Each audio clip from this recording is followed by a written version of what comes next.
হলো সরকার পক্ষ থেকে তারা হেয়ার স্ট্রিট থানায় একটা চার্জশিট দাখিল করে দিয়েছেন। চার্জশিট দাখিল করে তাদের বক্তব্য হচ্ছে যেহেতু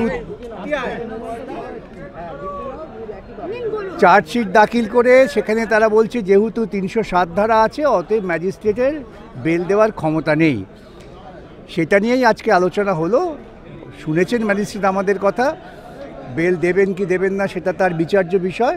আমরা অপেক্ষা করি তার আদেশের জন্যে।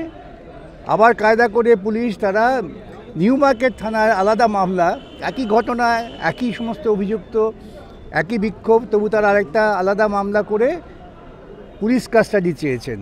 তার বিরুদ্ধেও আমরা সওয়াল করেছি যে জামিন পাওয়ার মামলা জামিন দেয়া হোক। এখন বিচারপতি তার আদেশ যখন জারি করবেন তখন বোঝা গেল তিনি কি করলেন।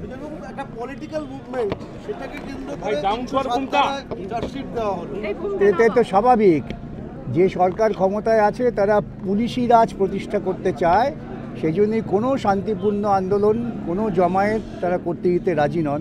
তারই একটা প্রতিফলন ঘটলো আজকে এখানে। তারা এত দ্রুত চার্জশিট পুলিশ কোনো মামলা আজ পর্যন্ত দিয়েছে কিনা আমার জানা নেই, কিন্তু ৩০৭ তারা লাগিয়েছে। এই জন্যেই যে আজকে বিচারপতি ম্যাজিস্ট্রেট যিনি আছেন তার এখতিয়ারভুক্ত কিনা এই বিষয় নিয়েই চিন্তা ভাবনা হয়।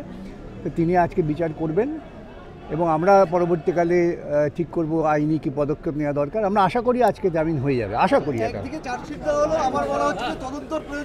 হ্যাঁ, সেটা তো তারা বলছেন। চার্জশিটটা দিয়েছেন এটা কৌশল করে, যাতে ৩০৭ ধারাটা দেখিয়ে ম্যাজিস্ট্রেটের এখতিয়ার বহির্ভূত করার পরিকল্পনা, কিছু না। সেটা জানা তারা বলতে পারবে। এই পুলিশি প্রশাসন এইভাবেই কাজ করে।